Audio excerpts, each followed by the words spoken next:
હું છેલ્લા 2 વર્ષથી મીરાબાઈ પર કામ કરી રહ્યો છું અને એના માટે પુસ્તકો વાંચું અને હા હા એટલે મીરાબાઈ પર સંશોધન. હવે ગુજરાતી સાહિત્યમાં હું જો ખોટો હોઉં તો પલાણ દાદા મને કરેક્ટ કરજો.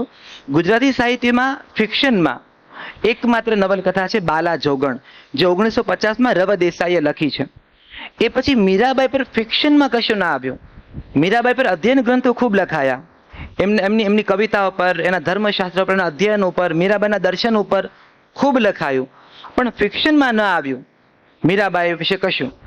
ત્યારે જ્યારે એક્ઝેક્ટ 50 અને હવે 2026 75 વર્ષ પછી જ્યારે તમારે મીરાબાઈ ઉપર કોઈ નવલકથા કરવી છે, ત્યારે તમારી સૌથી મોટી ચેલેન્જ એ બને છે કે તમારી ભાષામાં તો મીરાબાઈ ઉપર છે અધ્યયન થયું છે, એમાં એનું જીવન દર્શન મળશે પણ જીવન નહીં મળે.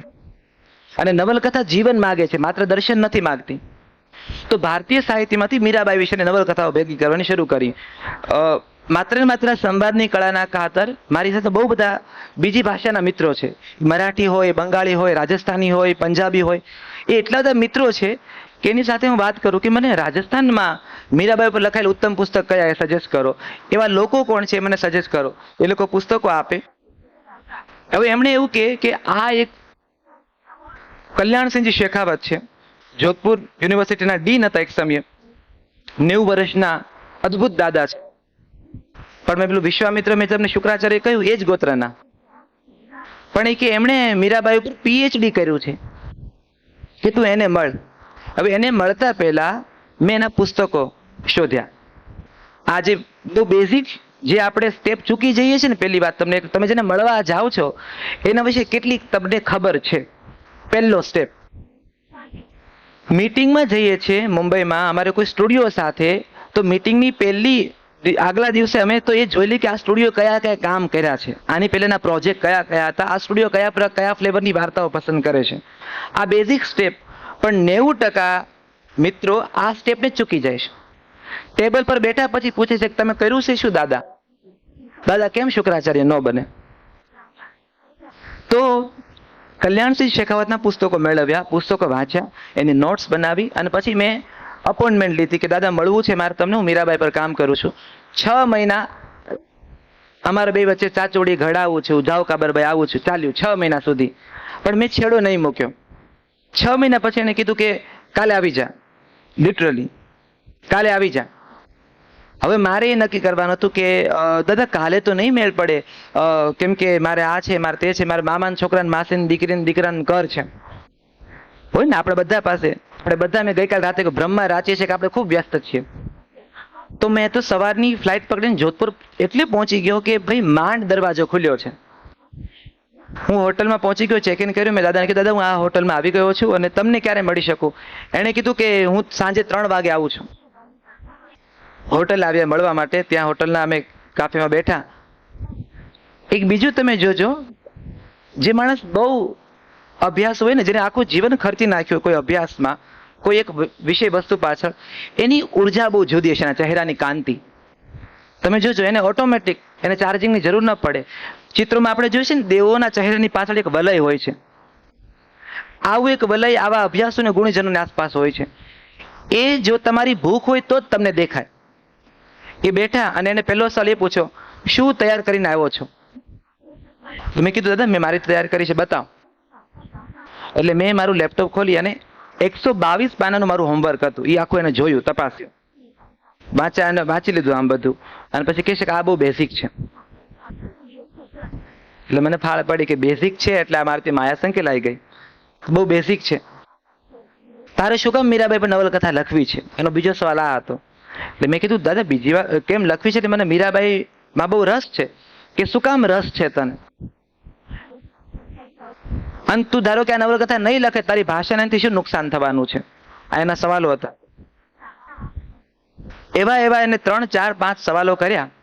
અને પછી હું જવાબ આપું, અડધો જ જવાબ હોય મારો, ત્યાં વચ્ચે કાપીને કે ઈ છોડ, આનો જવાબ આપ. એક પણ જવાબ પૂરો એને સાંભળ્યો નહીં. પછી ઊભા થઈ ગયા કલાકમાં. મને કીધું કે કાલ સવારે 8 વાગે આવી જજે ઘરે. એ જતા રહ્યા. એને એડ્રેસ તો આપ્યું જ નહીં.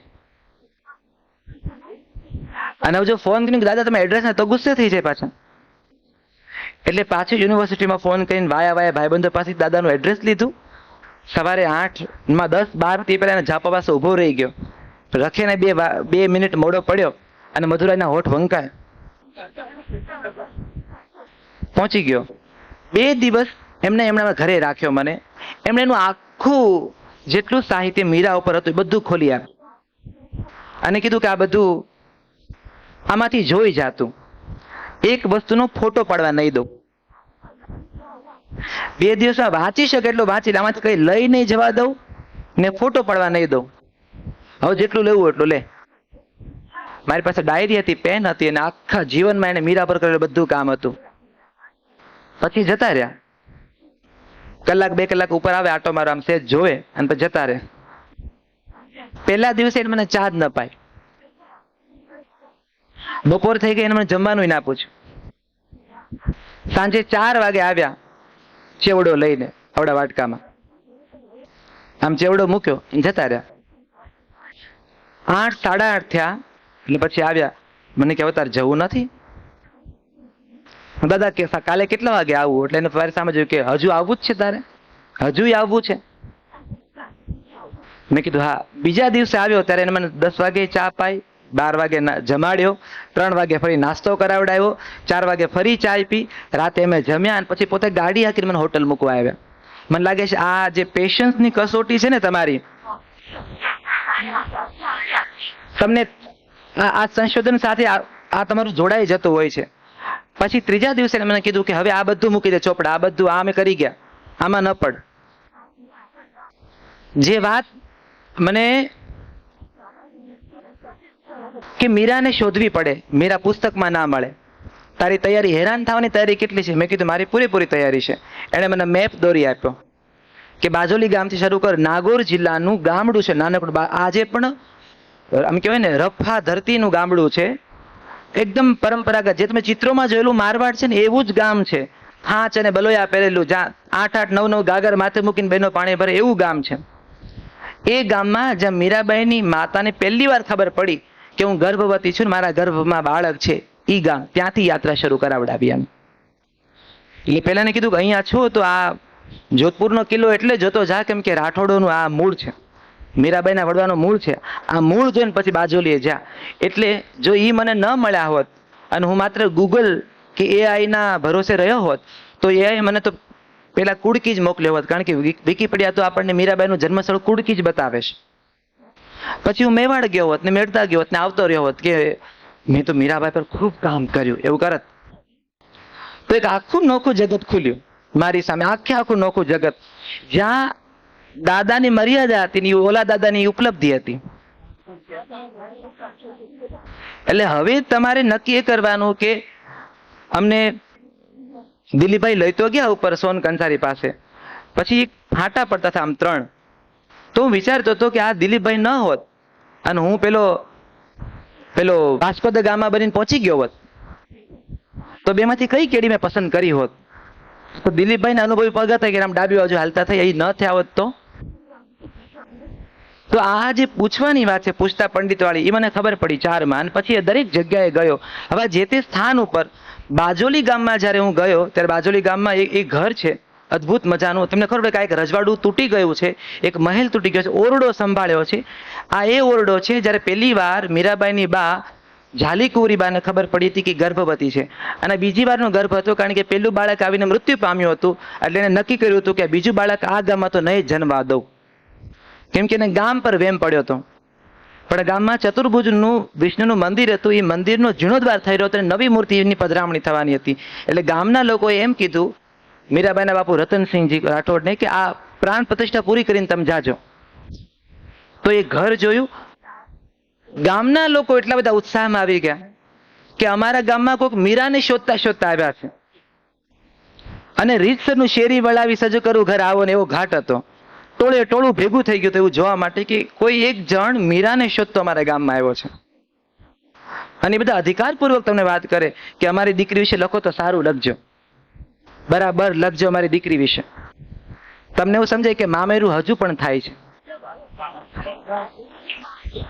મામેરું અટકતું નથી. અને એ લોકો એટલા અધિકારપૂર્વક તમને કે આ ઝાલીકુંવરી અહીંયા જાટા મારતા તમને એમ દેખાડે કે રતનસિંહજી ઘોડા અહીંયા બાંધતા, બાજુના આ ગામ છે, ચારણનો શ્રાપ લાગ્યો હતો. લોકકથાનું સૌંદર્ય એ છે કે બોલી બદલાય છે, ગામ બદલાય, કેટલીક કથાઓ તો એ જ રહે છે. કેટલી કથાઓ તમને યાદ છે કે ગાય ઘાસ ખાતી હતી, આમાંથી ઓટોમેટિક દૂધ આવવા મળ્યું, ગોવાળને શંકા ગઈ, એને ખોદ્યું, અંદરથી શિવલિંગ નીકળી. કેટલી કથાઓ યાદ છે તમને હું જરા બોલું છું ત્યારે. પરણેતર ચાલતા હતા, ચોથા ફેરાએ વીર સપૂતે ફેરા અધૂરા મૂક્યા અને ગાય વાળવા ગયા. કેટલી કથાઓ છે આપણી આસપાસ. લોકકથાનું સૌંદર્ય છે કે એને માત્ર બારીઓની બારણે ખુલ્લા રાખ્યા છે. તો આ ગામમાંથી બીજા ગામ અને દરેક ગામના ગઢવીઓ મળે તમને, એ ગામના લોકકવિઓ મળે, એ ગામના સૌથી વડીલ છે એને મળવા જઈએ, સૌથી વડીલ. અને એ પછી તમને સમજાવે.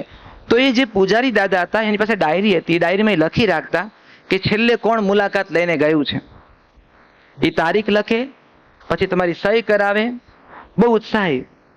હવે જ્યારે એને મારી પાસે ડાયરી ખોલી એકદમ જૂની, ત્યારે છેલ્લી મુલાકાત 1976માં ડોક્ટર કલ્યાણસિંહજી શેખાવત જોધપુરથી ગામની મુલાકાત લેવા આવ્યા હતા. એટલે 1976 પછી મને ધક્કો મારીને કલ્યાણસિંહ શેખાવતે 2025માં ગામ મોકલ્યો હતો. એની વચ્ચેથી જે અપેક્ષા હોય સંશોધનના વિદ્યાર્થીઓ પાસે, એમાંનું કોઈ પહોંચ્યું જ નહોતું. મીરા સાથે જોડાયેલું આવું ગામ. અને એટલી અદભુત કથા કે પેલી મૂર્તિની પ્રાણ પ્રતિષ્ઠા કરવા રહ્યા, એમાં જાલીબાઈએ મહિનાઓ જે ગણ્યા હશે, એમાં દિવસ સેજ આડાવડા થયા હશે કે એની વહેલી પ્રસૂતિની પીડા થઈ. એને રતનસિંહજીને કીધું કે હવે બાળક અવતરશે. રતનસિંહે તરત જ ગાડું જોડ્યું અને કીધું નીકળો, આપણા ગામની બહાર નીકળી જવું છે, કારણ કે પેલું બાળક આ ગામમાં ગુજરી ગયું છે. ગામની બહાર નદી છે. એ કહે છે કે નદીમાં જ્યારે ગાડું પહોંચ્યું, અને એ લોકો દુબળી નદી, ગુજરાતીમાં દુબળી નદી કહીએ, કે માત્ર ચોમાસા ઉપર પાણી ચાલે, ગોઠણ સુધી પાણી હતું અને ગાડું એ નદીમાં ફસાઈ ગયું. આ લોકો ધક્કો મારે છે અને ગામની હદમાં નદીમાં મીરાબાઈનો જન્મ થયો. એટલે ગાડું કુડકી તો પહોંચ્યું જ નહીં. એટલે જે વિકિપીડિયા અને મોટાભાગના પુસ્તકો જે આપણે કુડકી લખીને આપે છે, એની પાછળની પૂર્વકથા આ છે. તો ત્યારે આપણે થાય કે કેટલી મોટું કથાનું એક સૌંદર્ય ત્યાં ગયા તો આપણે પામ્યા. છેલ્લી એક મારે મેડતા શહેરની વાત કરવી છે. મેડતા શહેર જ્યાં મીરાબાઈ મોટા થયા છે, જ્યાં મીરાબાઈના વિવાહ નક્કી થયા, જ્યાં મીરાબાઈને ગજાધર પંડિત મળ્યા, જ્યાં મીરાબાઈને પહેલી વાર ગિરધરની મૂર્તિ મળી, જ્યાં એને કીધું કે મેરો તો ગિરધર ગોપાલ દૂસરો ન કોઈ, એ ગામ જ્યાં રાઠોડોનું રજવાડું હતું, દુદાવત વંશ આખો મોટો ઊભો થયો મેળતો. એ ગામમાં ચતુર્ભુજ વિષ્ણુ મંદિર છે, કારણ કે ત્યાં એ લોકોને વૈષ્ણવ કંઠી બાંધી હતી. મારે શોધવું હતું મીરા મહેલ. આમાં અત્યારે જોઈન નહીં થાય, પણ મીરા મહેલ મારે શોધવો હતો અને મને ક્યાંય મળે નહીં. એ લોકો એવું કીધું કે મંદિરની પાછળ સરસ મજાનો એક મીરા મહેલ તૈયાર કર્યો છે, અને એ લોકો એમ કહે તમને અધિકારપૂર્વક કે આ જ મીરા મહેલ છે, અહીંયા મીરાબાઈ મોટા થયા છે, અહીંયા મીરાબાઈના વિવાહ નક્કી થયા છે. પણ તમને સેજ મંદિરો જોવાનો લોભ હોય, સેજ જૂના મહેલો જોવાનો લોભ હોય, તો પગ મૂકો ત્યાં તમને પરખાઈ જાય કે આ 10-12 વર્ષથી જૂનું, વધારે જૂનું નહીં હોય. અને નામ મળી ગયું મીરા મહેલ.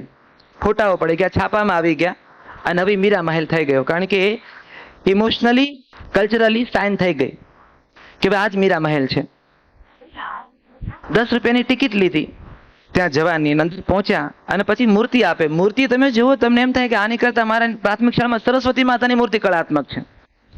અને તમને આમ એ અધિકારપૂર્વક આજે પણ મેળતામાં જજો, મેળતા ક્યારેય જાઓ તો એ જે સોકોલ્ડ મીરા મહેલ છે ખાસ જોવા જજો, સંશોધનના વિદ્યાર્થી તરીકે ખાસ જોજો. પછી એ લોકોએ બતાવી દીધું. મારો આત્મા માને નહીં કે આ ના હોઈ શકે કોઈ રીતે.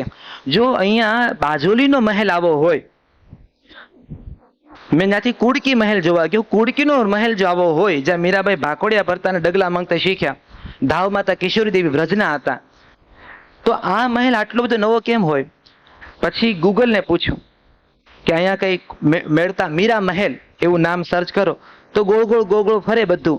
ગામમાં પૂછો, શેરડીના રસવાળાને પૂછો, લારીવાળાને પૂછો, કરિયાણાવાળાને પૂછો, ને એમ કે મીરા મહેલ તો એક જ છે, જે પેલા મંદિરની પાછળ છે.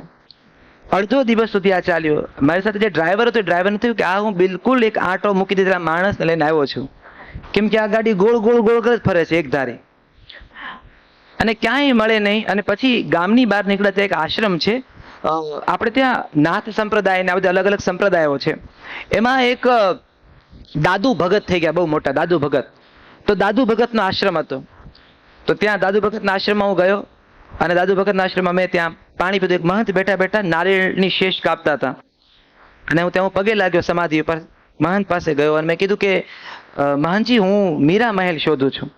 એટલે એને મારી સામે જોયું પછી પૂછ્યું કે આ આશ્રમમાં શું કામ આવ્યા તમે? મેં તો પગે લાગવા માટે. કે દુદા ભગતને ઓળખો છો તમે? મેં કીધું હા હું ઓળખું છું. કે કેવી રીતે ઓળખો છો? મેં તો મારા દાદાની આંગળી પકડી, હું ભજનોમાં બહુ જતો, પણ અમે જે ડાયરો નાનપણમાં દાદાની આંગળી પકડીને જોયું હતું ત્યાં માઇક સિસ્ટમ નહોતી, ત્યાં એ કોઈ મંજીરા નહોતા. ચા પીધા પછી જે રકાબી છે, જેને અડાળી કહીએ છીએ, એ રકાબી ઊંધી કરે એ મંજીરા. ખેતરમાં કામ હતા તગારા છે, તગારાને ઊંધા કરે ગોઠણ ઉપર, એની ઉપર બે પાણા વાગે, એ તમારા તબલાનું કામ કરે. સાંભળનાર સાંભળે. સાથળ ઉપર જે થાપ પડે એ થાપ તાલ છે. એક જણ ભજન ગાય, ભજન ગાયા પછી ભજન પૂરું થાય ત્યારે ભજનની એક એક સાખી, એક એક પંક્તિનો વિચાર વિસ્તાર કરે. ગાનારો કે આ અને ગુરુમુખી ભજનો જ ગાવાના. ગુરુમુખી એટલે એવા પદો જેના અંતમાં એના રચયિતાનું નામ હોય. અને પછી એ પદોની વાત થાય. નાનપણમાં દાદા સાથે મેં આ જોયેલું, એટલે દુદા ભગતની વાણી સાંભળેલી. તો મેં કીધું કે મેં દુદા ભગતની વાણી મને ખ્યાલ છે. મહંતે કીધું તો ગાય સંભળાવો. ઘણી વાર હવામાં તીર મારીએ સંશોધનમાં તો ક્યારેક એવા ભરાઈ જઈએ. એનું એક એક્ઝામ્પલ, કોઈ સામર્થ્ય ન આવે બચાવવા માટે, ગમે એટલી ઊંડી લખો. એ તો નરસૈયા પાસે કેદારો હતો.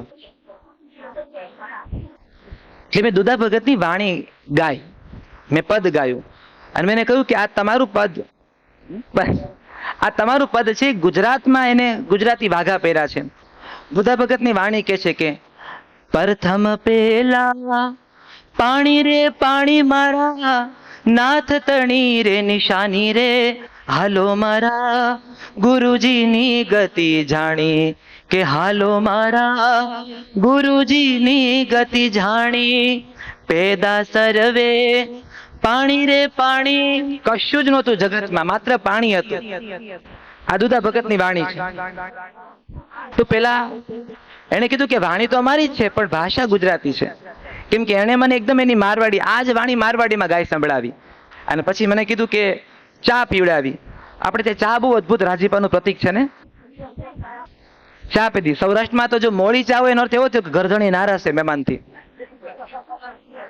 તો ચા પીવડાવીને પછી મેં કીધું બાપા મીરા મહેલ જોવો છે? મને ક્યાંયથી 7 ડગલા ભરો એટલે મીરા મહેલ. મેં કીધું હે? મને કે 7મા ડગલે તમને મીરા મહેલ મળી જશે.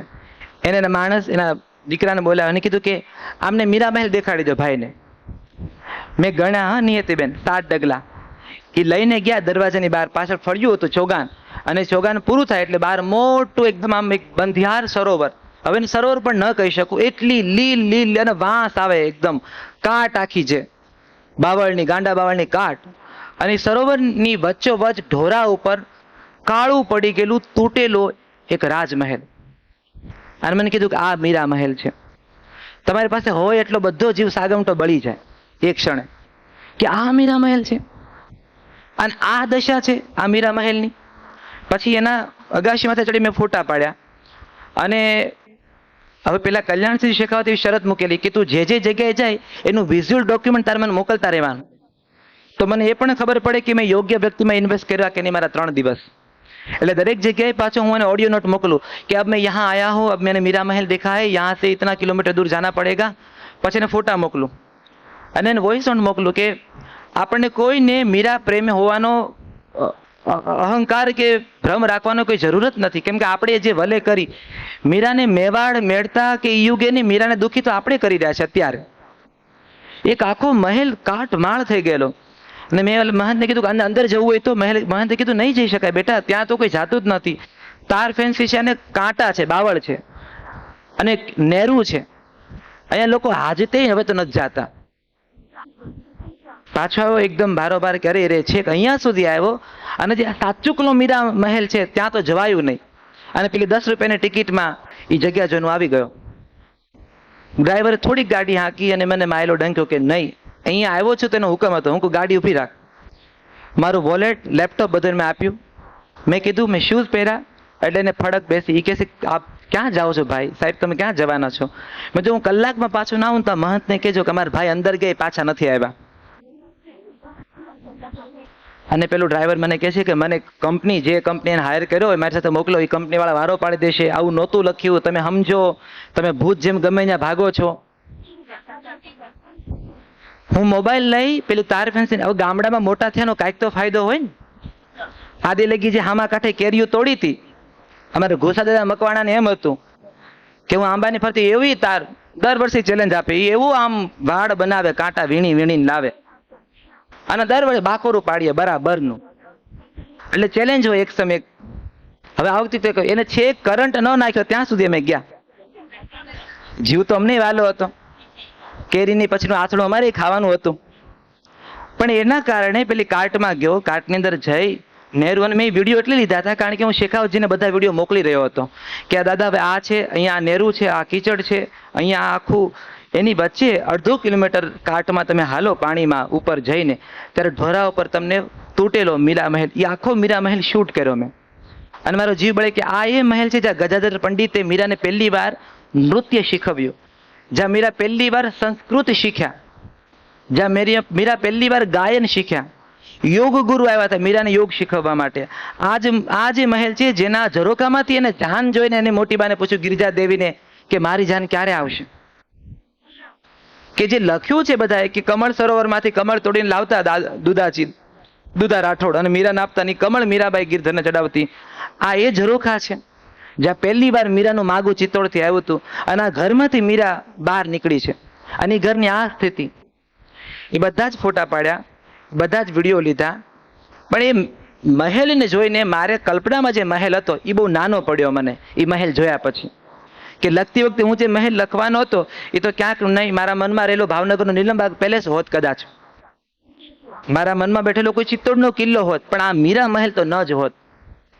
એટલે મને લાગે છે કે આજે નિયતિબેને વાત કરી કે ખાસ તો મેં જે સંવાદની વાત તમને કરતો હતો, જો દુધા ભગતના આશ્રમમાં ગયો ન હોત તો મીરા મહેલનું આ સરનામું મારી પાસે આવ્યું જ ન હોત. સંશોધનમાં તમને મજા ક્યારેક એવી પડે, અંદરથી તમને છેડાઓ ભેગા થાય. આજે હું દિલીપભાઈ સાથે જોઈ રહ્યો હતો સોન કંસારી ના બધું, એમાં એને વાત કરતા કરતા ગઈકાલે અમને એક બા મળ્યા હતા નીચે, જ્યારે આપણે આરતી કરવાના હતા એની પહેલા એક બા અમને મળ્યા, અને એ બા બધા દુહાઓ ગાઈ રહ્યા હતા, એક પછી એક દુહાઓ કહેતા હતા. એમણે એક દુહો એવો કીધો વાંસના સંદર્ભમાં કે આ વાંસ ઓળખી જવાની વાત હતી, કે આ તો આ પંથકનો જ વાંસ છે, આ વાંસ જુદો પડે છે. મારા મનમાં મેં કીધું આ કંઈક મેં કોઈ સાંભળેલા લોકગીતની બહુ નજીક આખી વાત જાય છે. પછી જ્યારે નીકળતા હતા ત્યાં આશાપુરામાના મંદિરમાંથી નીચે ઉતર્યા ત્યારે દિલીપભાઈ મને કીધું કે આ જે સામે વેણુ છે ને એનો વાંસ છે ને એ વાંસ બહુ નક્કર વાંસ છે, બાકીના વાંસ તમે ફાડો તો આમ સીધા પોલા વાંસ છે, વેણુનો વાંસ એવો નથી, આ વેણુનો વાંસ છે એ બહુ નક્કર છે, આ છે તે છે. મેં તો એક મિનિટ, અમારે અમદાવાદમાં જે યુથ ફેસ્ટિવલ થતા હોય એમાં બે, એક થતા હોય શહેર યુથ ફેસ્ટિવલ, એક ગ્રામીણ યુથ ફેસ્ટિવલ. તો ગામડાની જે નિશાળો સ્કૂલો હાઈસ્કૂલ આવે એની જે બહેનો આવેલી ટીપણી રાસ રજૂ કર્યો હતો, એમાં બહેનોએ ટીપણી રાસ કરતા કરતા એક ગીત ગાયું હતું ને એ મને એકદમ યાદ રહી ગયું હતું. એ રાસના છેડા મને અહીંયા જડ્યા. દિલીપભાઈ જ્યારે એમ કીધું કે વેણુનો વાંસ બહુ નક્કર હોય ને એ બહુ ભારે હોય, તો પેલું જે લોકગીત હતું એ હતું કે વેણુના વાહડા વાઢ્યા, વેણુના વાંસ વાધ્યા અને ઉપડે નહીં, કેડ લળી જાય, ડોક લળી જાય અને શેય તે વાંસડા ઉપડે નહીં. ને પછી એ કહે છે કે માલિકને નેહડે જાવું, મારે હિરણમાં જઈને નાવું. તો જ્યારે એમણે સંદર્ભો કીધા મેં કીધું અચ્છા હિરણ તો જુનાગઢમાં જ ને, અમે તો એવું માનીએ બધા. એને કીધું ના, એક હિરણ અહીંયા છે અને માલિક આ અહીંયા જ છે માલિકનો નેસ. અને પછી સમજાય છે કે એક વાંસ ઉપડે, પણ આ જે આવી હતી ભાભી એ બીજા ગામની હતી, એને ખબર નહોતી કે અહીંના વાહડા નહીં ઉપડે, પણ પેલી નણંદણે કીધું નહીં કે આ ભલે વાઢવા દો. ભારો બાંધ્યો ભાભીએ, પછી ભારો શેય ચડ્યો નહીં, ત્યારે કહે છે કે વેણુના વાંસ વાજ્યા અને એ વાંસ ચડ્યા નહીં. હવે જો ક્યાં એ 5-6 વર્ષ પહેલા સાંભળેલું લોકગીત અને ક્યાં દિલીપભાઈ કીધેલી વાતનો સીધો સંદર્ભ. અચ્છા એટલે વાંસ ઉપડ્યા નહીં કેમ કે અહીંના વાંસ નક્કર છે. એટલે આ એક મજા છે જે અચાનક તમને ક્યાંકથી ગુપ્ત સરસ્વતીનું એક વેણ મળી જાય તમારા સુધી કે હા આ છેડો મળ્યો નહીં. બીજું એક સંશોધકો કાયમ મીરાના સંદર્ભમાં એવું કહેતા કે પદોના, કે મીરાના પદો ગુજરાતી થયા તો એક બહુ સરસ રીતે એવું કહેવાય કે એ તો એટલા માટે થયા કે પછી એટલા બધા પદો રચાયા જે મીરાબાઈના પણ નહોતા, પણ લોકોએ રચી દીધા. એ તો ઘણા નરસિંહના નામે એવા પદો ચડ્યા કે નરસિંહ નથી લખ્યા, પણ એ તો માન્ય, એટલે હું પણ એવું જ માનતો હતો કે મીરાના નામે જેટલા પણ ગુજરાતી પદો છે એ તો મીરાના અસરમાં બીજા લોકોએ રચ્યા છે. પણ પછી યશવંત ગઢવી, યશવંત દાદા, જ્યારે એની સાથે સંવાદ થયો ને યશવંત દાદાએ કીધું કે વાઘેર નું રજવાડું અહીંયા અને દ્વારકાની આસપાસ એ, અને વાઘેર છે ને એ સંશોધન કરતા ખબર પડે આપણને કે રાઠોડમાંથી ઊભી થયેલી ઉપશાખા છે. એટલે રાઠોડ રજવાડાઓ છે જે જોધપુરના છે, અને મીરાબાઈ તો એની દીકરી થઈ. અને જ્યારે મીરા સૌથી વધુ સચવાયા મીરાના આખા જીવનમાં, દ્વારકામાં જે 10 વર્ષ ભોગ્યા સુખીથી મીરા, એવા તો એને મેળતામાં નથી ભોગ્યા, મેવાડમાં નથી ભોગ્યા, વ્રજમાં તો ઠામુકા નથી ભોગવ્યા. એ નિરાંત અહીંયા હતી. અને આ બધી દીકરીઓ જે આવતી ગુજરાતની બધી, એ કહેતી કે ફઈ અમને એક રાહડો કહો ને, ફઈ અમારે રાહડો કરવો છે. આ એમનું દર્શન હતું કે એના માટે મીરાબાઈ એને ગુજરાતીમાં પદો કહેતા. હવે એનો બીજો છેડો એ જડે છે કે મીરાબાઈની વડ સાસુ એ હળવદની રાજકુમારી હતી, ઝાલીબાઈ. હળવદની રાજકુમારી હતી જે પરણીને ગઈ, એટલે રાણા સાંગાની માતા ગુજરાતી. મીરા જ્યારે પરણીને આવ્યા ત્યારે બાએ તો ઓલરેડી પથારી પકડી લીધી હતી, પણ એ દ્વારકાધીશના બહુ મોટા ઉપાસક હતા. એટલે આંગણામાં કુટુંબમાં પરણેલી આવેલી વહુ છે એ બાળ ગોપાલની ઉપાસક છે, અને ખાટલામાં સુતેલી વડ સાસુ છે એ રાજા ધીરાજની ઉપાસક છે. કેટલું શક્ય છે કે બંને વચ્ચે કેટલા સંવાદો થયા હશે. અને હળવદની હોવાના કારણે ઝાલીબાઈ કેટલી બધી નરસૈયાની વાતો મીરાને કરી હશે. યુગ જુદા જુદા છે, સમયગાળો જુદો છે, એટલે મીરાને નરસિંહ મળ્યા હોય એ વાતમાં ભલીવારી નથી. પણ મારા પેલા જે દાદા છે કલ્યાણસિંહ શેખાવત, એણે પોતાના થીસીસમાં લખ્યું છે કે મીરા અને નરસિંહ બંને મળ્યા હતા. પણ માધવ હાડા કહે છે કે બિલકુલ નથી મળ્યા, કારણ કે બંને વચ્ચે 22 થી 27 વર્ષનો ગેપ છે. અને ગેપ છે જ કારણ કે આપણે જ્યારે આપણા ગુજરાતી સાહિત્યનો ઇતિહાસ તપાસીએ, એમાં જે જન્મ તારીખને સાલવારી જોઈએ છે તો ટોપીવાળા સાહેબ પણ ના પાડે છે કે આ બંને યુગ જુદા હતા. તો એ સંદર્ભમાં મીરાને નરસૈયાની કથા એની વડ સાસુ પાસેથી મળી હતી. ખેર આ બધી વાતો તો છૂટા છૂટા મોતી છે, પણ કેવો એક દોરો જડે ત્યારે બીજા દોરાઓ કેવી રીતે જોડાઈ જતા હોય છે. અને એના પાયામાં નીતિબેને કીધું સંવાદ કેવી ભૂમિકા ભજવતો હોય છે, એ મારો મૂળ કહેવાનો આશય હતો. બીજા કોઈ મિત્રનો સવાલ? હાજી વાત સતનની જ્યારે તમારું મહોતું મેં અડધી રાત્રે જોયું કે કયું તત્વ આવે છે કે જે સ્ત્રી દુઃખમાં છે, પીડામાં છે, એમાં જે નાયિકા છે, એના સાસુ છે, ભૂતકાળમાં એની જે નણંદ સાથે થયું હતું, એ એક પુરુષ તરીકે તમને કેવી રીતે આવ્યું તમારા મગજમાં કે તમે આટલી સરસ અભિવ્યક્તિ કરી શકો છો? હું આવા 2 સર્જકને જોઉં છું. એક વિનોદ જોશી જે સ્ત્રી ઉર્મિના ગીતો એકદમ સરસ લખે છે, અને એક વાર્તાકાર તરીકે તમે, તો આમાં થોડો પ્રકાશ પાડો.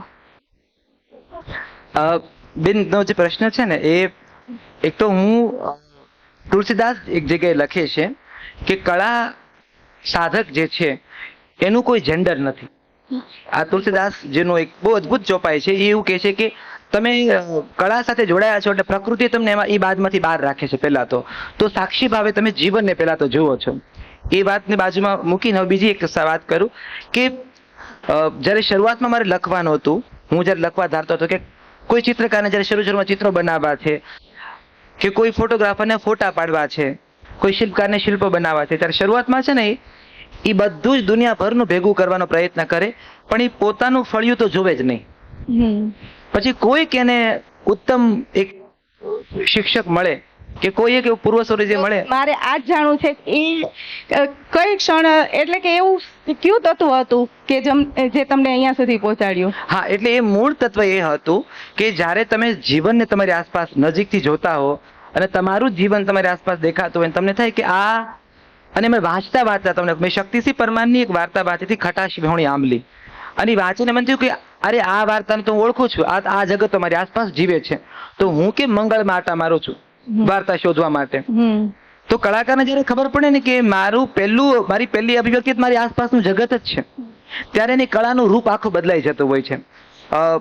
પ્રશ્ન તમારો એ મહત્વ, સ્પેસિફિક મહત્વ ટૂંકી વાર્તાની ખાલી વાત કરું. મારા છે ને, મારા કુટુંબમાં મારી એક મોટી બેન હતી, એ સાસરે હતી અને એને બહુ જ તકલીફ, અને અમે લોકો બાય કાસ્ટ કારડિયા રાજપૂત, એટલે અમારામાં એવું કે દીકરી નીકળે તો પછી એની ખાપણ જ પાછી આવે એમ, એવું હોય એમ કે એટલે તકલીફ એવું પડે છે. એટલે એ સંસ્કાર છે, એમ આપણે ઊભું કર્યું છે, જેને આપણે સંસ્કારના વાઘા આપણે આપ્યા છે.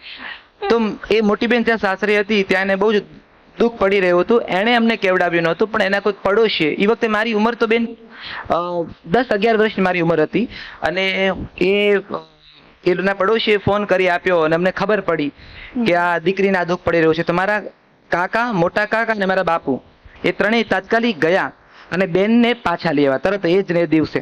દીકરી પાછી આવી ગઈ. પછી બહુ મોટો તાઇફો થયેલો, કારણ કે અમારા સમાજમાં એ પહેલા છૂટાછેડા હતા, ગામ નહીં સમાજમાં એ સમયે.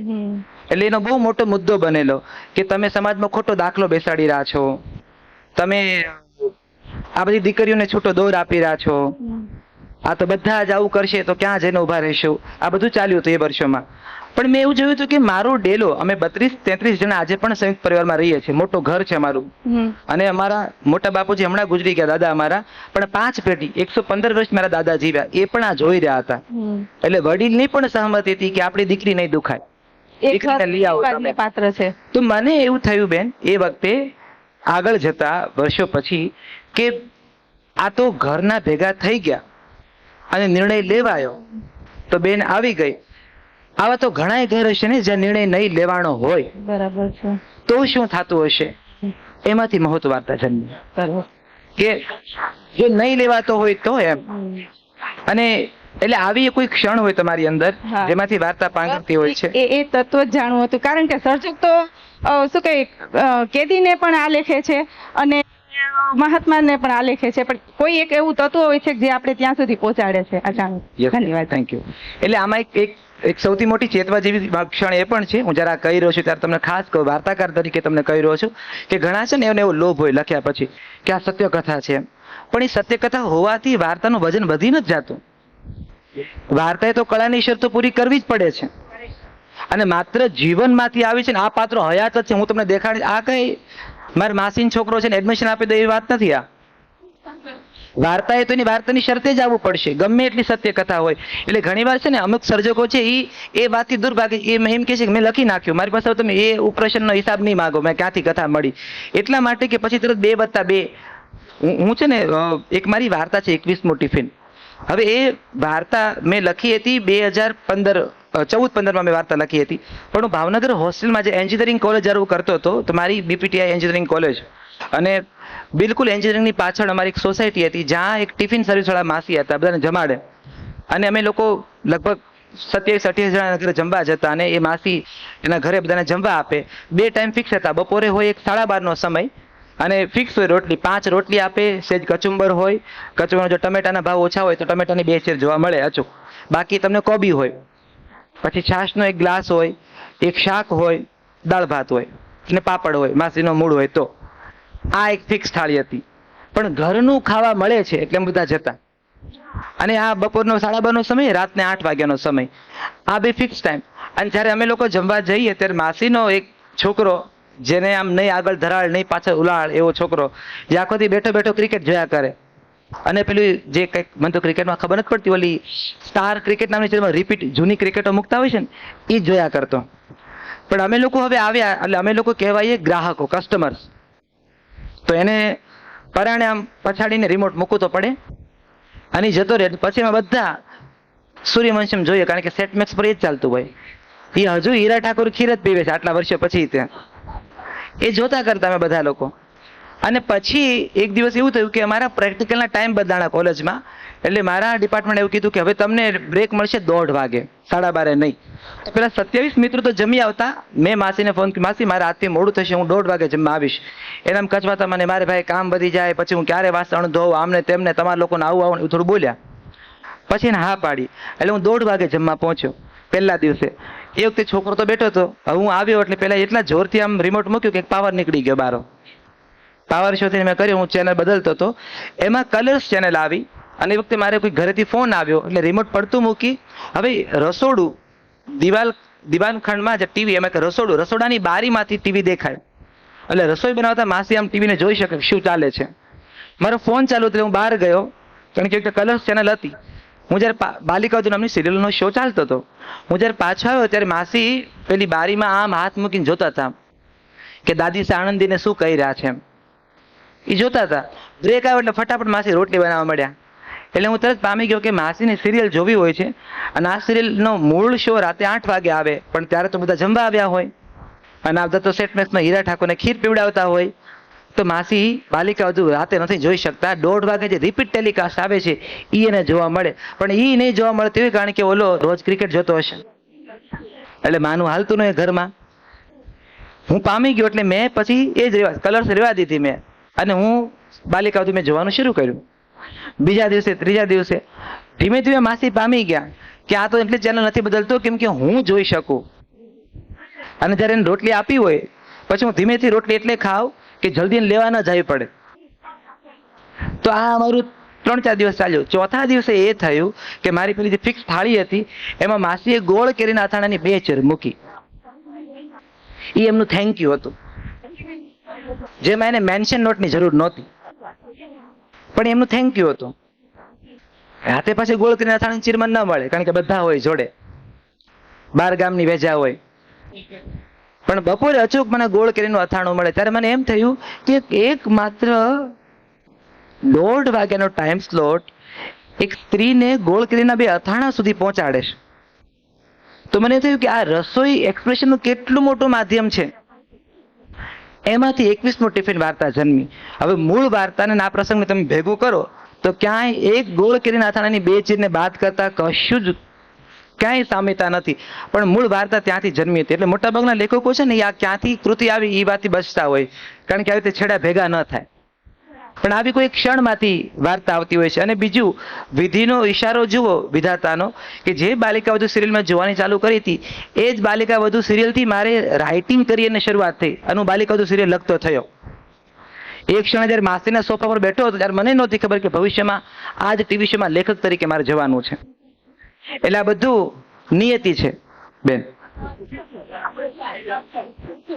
યસ, બીજા કોઈ મિત્રો?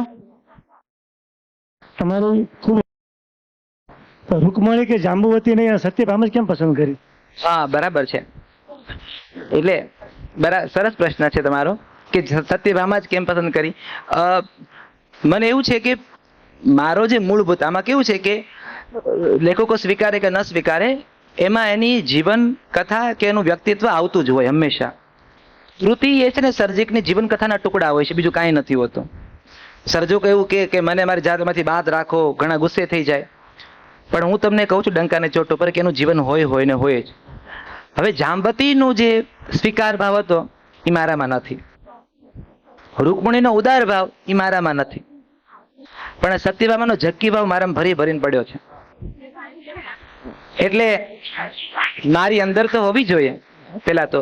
બીજું એ હતું કે મને રસ એટલે પડતો હતો કે એનો જે મૂળ અભિગમ હતો સત્યભામાનો, કે બાકીની બધી રાણીઓ એમ કહેતી હોય કે કૃષ્ણ સૌભાગ્યશાળી, કે અમે સૌભાગ્યશાળી કે અમને કૃષ્ણ મળ્યા, અને પેલી એમ કે ના કૃષ્ણ સૌભાગ્યશાળી કે એને હું મળી. એ જે એના સમયની પૂ હતી એ. તો આપણને થાય કે આ જે અભિગમ એ કેવી રીતે ટકી. એ ભાગવત જ્યારે વાંચી ને ત્યારે ભાગવતમાં થાય કે પ્રસંગો તમને મળે બધા, એ પારિજાતનો પ્રસંગ હોય કે આ સુવર્ણ તુલાથી તોડવાનો પ્રસંગ હોય, તો મને કાયમ એ પ્રશ્ન થતો કે તો એનો ભ્રમ કૃષ્ણે તોડ્યો કેમ નહીં ક્યારેય.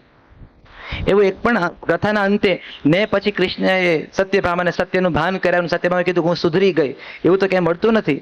એનો અર્થ એવો થયો કે કૃષ્ણને પણ ગમતું તો હતું જ.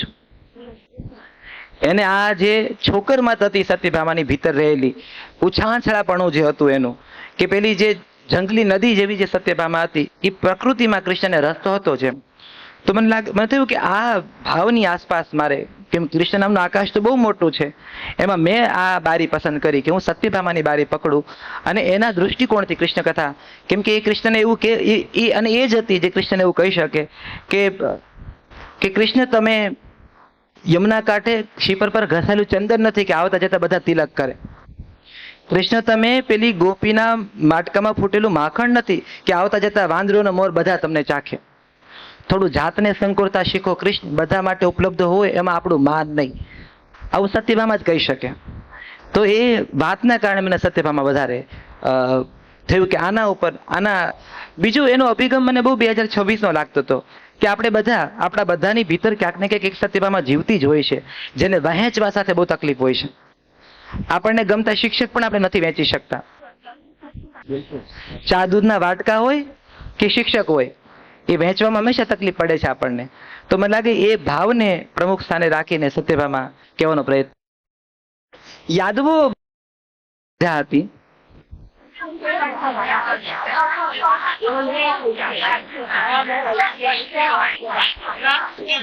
બહુ ગુણિયેલ હતી. માત્ર દૂધ અને છાશ સાથે એમનો સંબંધ હતો અને કાંડામાં બહુ કબત હતું. અને બીજું જોક્સ પાર્ટ, નારાયણી સેના એવી કેવી મોટી સેના હતી જે કૃષ્ણનું ગૌરવ કહેવાતી, કે જ્યાં નારાયણી સેના, અને મુનશી તો એવું કહે છે કે આ ગોપ સેના જ હતી જે આગળ જતા નારાયણી સેના બની. એ મુનશીનું દર્શન છે.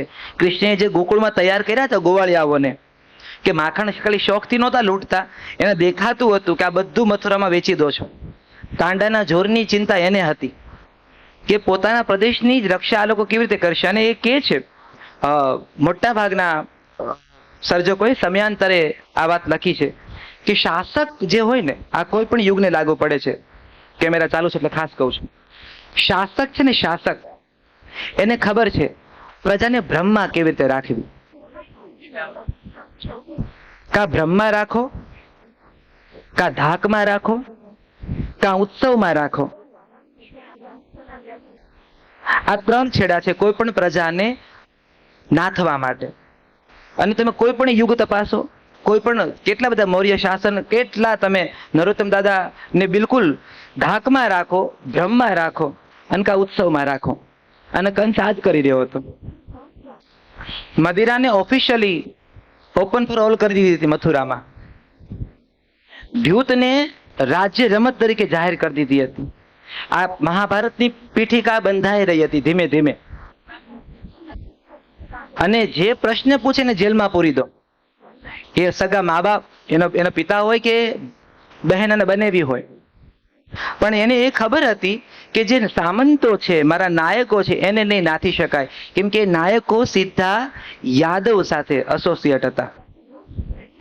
એટલે આ યાદવ કુળની વિનાશની વાત તો એવું છે કે એ મારા હાથમાં પણ નહોતું, કારણ કે એ તો ગાંધારી કહી ચૂક્યા હતા કે આથી 36મા વર્ષે જે મારી નજરની સામે મારા કુળનો વિનાશ થયો, એમ હે કૃષ્ણ તમારા સમગ્ર કુળનો વિનાશ હજો.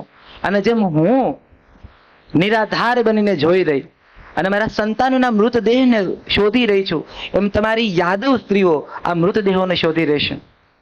અને કૃષ્ણએ એ શ્રાપના જવાબમાં તથાસ્તુ કીધું છે. સંઘર્ષ સમાપ્ત થાય ત્યારે વિનમ્રતા સૌથી પહેલી વિદાય લે. યાદવ શ્રેષ્ઠીઓનો સંઘર્ષ પૂરો થઈ ચૂક્યો હતો. આર્યવતમાં કોની સાથે લડવાનું હતું? સૌથી મોટું શાસન હતું હસ્તિનાપુર, ખતમ થઈ ગયું હતું. અને એ મહાભારતના મહાયુદ્ધ પછી વિજેતાઓ વિજયની વ્યાખ્યાને જરા રીડિફાઇન કરી રહ્યા હતા.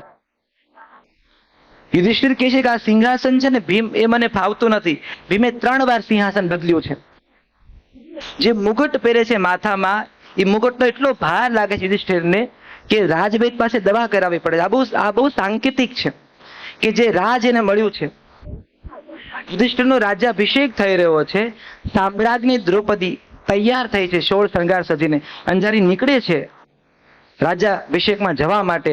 ત્યારે બિલકુલ સામે એને કૌરવ પાંડવ વચ્ચેની એકમાત્ર બેન દુશલા વિધવાના વસ્ત્રોમાં મળે છે, જેના માથા પર એક પણ વાળ નથી, સંપૂર્ણ શ્વેત વસ્ત્રો છે, ખાખરાના પાનમાં ચોખા છે, અને ચોખાની ઉપર એક ચપટી ધૂળ છે, અને ઊભી છે. જેવી દ્રૌપદીને જોઈએ તો એકદમ દિવાલમાં પોતાની જાતને સંકોરી લીધી. દ્રૌપદીને માઠું લાગે છે કે આ જે રીતે રસ્તો એને કરી લીધો, હું નથી માનતી આવા અપશુકનમાં. કેમ આ દુશલા આવું માનતી છે? અમારી બહેન છે, એકમાત્ર બેન છે, એટલે મારે એને કેવું જોઈએ કે હું અપશુકનમાં નથી માનતી, અને હું વિધવા છો એટલે તમે અપશુકન છો હું બિલકુલ નથી માનતી. આ તો દ્રૌપદી જ વિચારી શકે.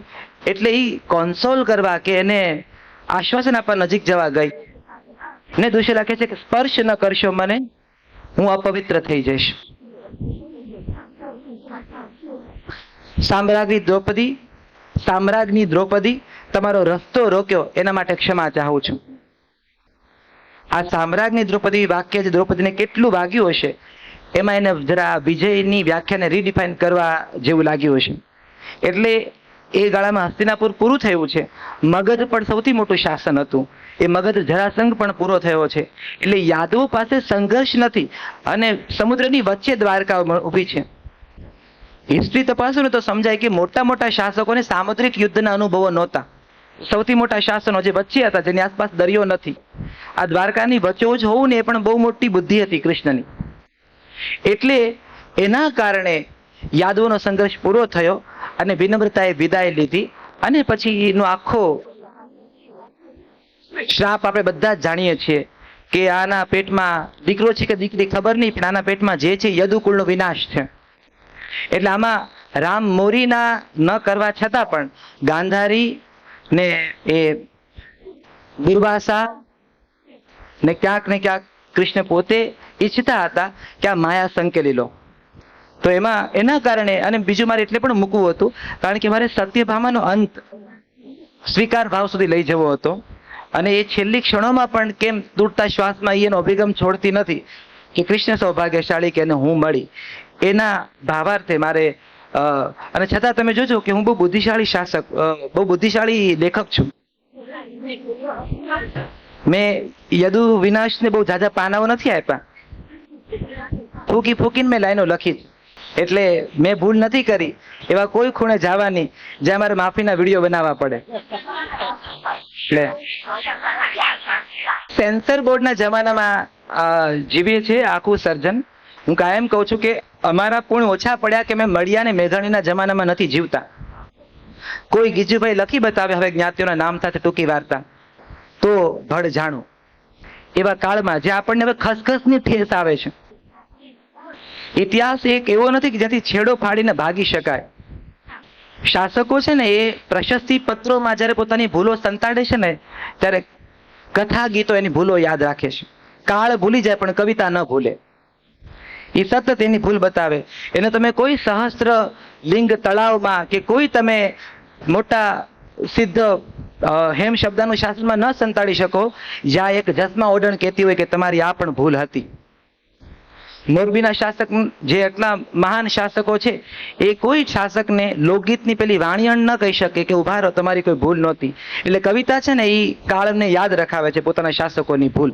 અને મહાભારત પણ બહુ મોટું કાવ્ય છે જેણે જે તે સમયના શાસકોની ભૂલો આપણા સુધી બતાવવા માટે ઊભી રાખી છે. Thank you. તમારી અત્યારે બાળીમાં આખો આકાશ જી વાંચી સરસ છે, તમારો વિષય સરસ છે. અને આ એ પ્રસંગ મારે એ જાણવું હતું કે એ પ્રસંગ ઘડતા અને આ નવલકથા લખવામાં કઈ રીતે એ પ્રસંગ આવ્યો તમારા મગજ?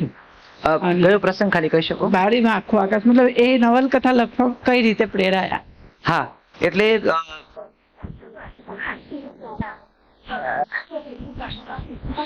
હું એક વાર્તા શિબિરમાં ગયેલો અને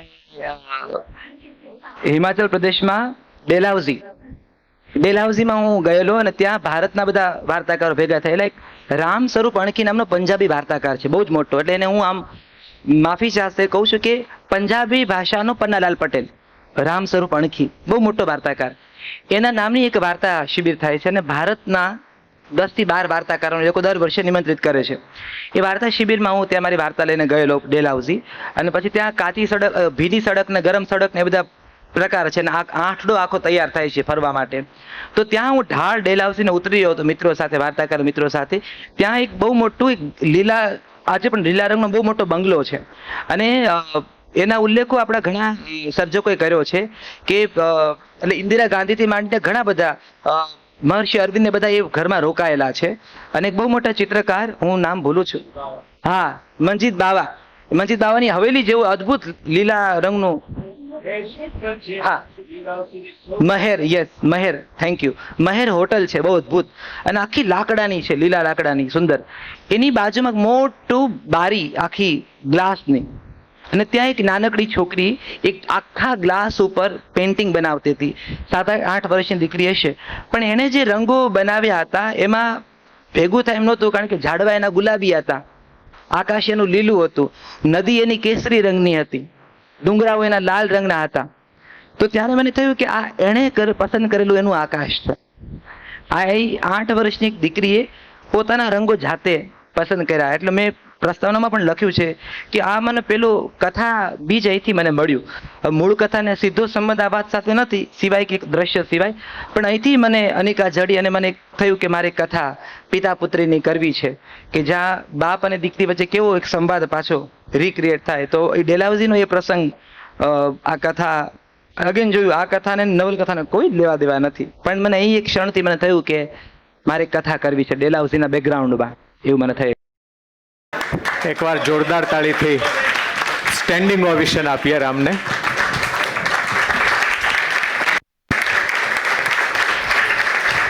શ્રી દેવેન્દ્રભાઈ અને દાદાને વિનંતી કરું રામનું શાલ અને સન્માન પત્રથી સન્માન કરે. આપણી તાળીઓ એ આપણો રામ પ્રત્યેનો અહોભાવ છે.